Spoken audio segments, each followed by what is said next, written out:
Many people feel stuck between the decision of either paying off your debt or trying to invest and build wealth.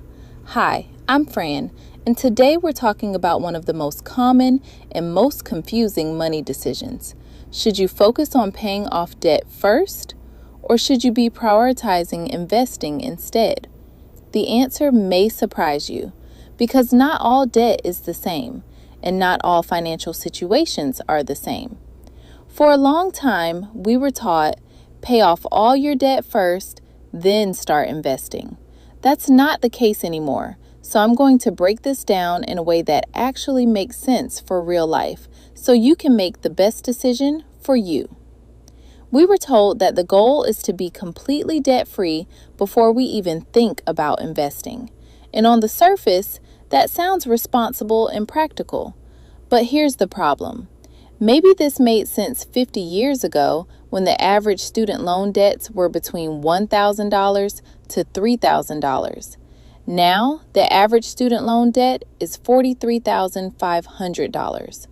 Or when the average credit card debt per household was $500. Now, the average credit card debt per household is around $11,500. If you wait until all your debt is gone before you invest, you could be delaying critical wealth building years. And time is one of the most important factors when it comes to growing your money, if not the most important factor. So instead of asking debt or investing, we need to start asking, how do I do both strategically? Before you make any decision, you need to understand the type of debt you have, because all debt is not created equal. High interest debt, credit cards, often 18% to 25% interest. This is the most expensive and the worst debt you can carry. Let's make this real. Example 1. Margaret has $8,000 in credit card debt at 22%. A small emergency fund, nothing invested. She minimized some expenses and has $500 at the end of each month. Where should she allocate it? The best strategy? Focus heavily on debt. Use a 70-30 split. 70% toward debt, 30% toward investing. Small, consistent. This strategy is best because at a 7 to 10% investment return rate, Margaret will not be able to outpace the 22% credit card debt that she currently has weighing her down. So we prioritize debt by allocating 70% towards it while still getting her in the game of investing with 30% allocated. Moderate/low interest debt. Student loans, car loans. For most, this is unavoidable and ranges somewhere between 3% to 8%. Example 2. Student loan debt. Mark has $25,000 in student loans at 5%. Stable job, some savings. The best strategy. Balanced approach or a 70% to 30% split where you allocate 30% toward debt and 70% towards investing, while continuing to contribute to retirement accounts, because this money has the potential to grow faster in investments with 7 to 10% than the interest on his loans.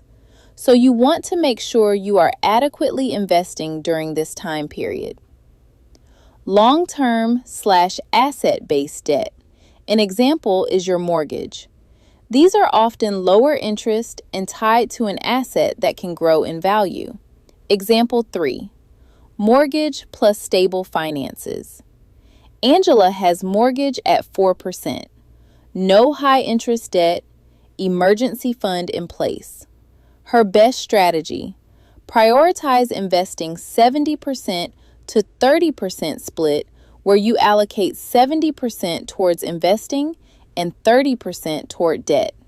Continue paying mortgage normally because that debt is not urgent. It's structured and predictable. And while you're paying off your mortgage, it's likely accruing value. Understand the type of debt you have should determine your strategy. Here's a simple framework you can follow. If you have high interest debt, 70% toward debt, 30% toward investing. If your debt is low/moderate interest, 70% toward investing, 30% toward debt. And a key point, no matter what, you should be contributing to your 401k, especially if there's an employer match, because that is free money and you don't want to leave that on the table.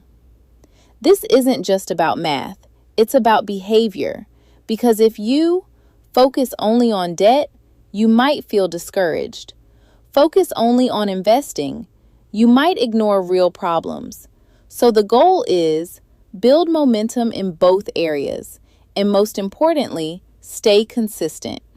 Something I know you don't want to hear while you head in your journey to financial success is you still may need to increase your income. The truth is, you cannot out-budget high-interest debt, meaning if your credit cards are really high, you may need to aggressively attack that debt. That might mean overtime or a temporary second job. Here's the part people don't talk about enough. Once your debt is paid off, you don't increase your lifestyle. You redirect that money.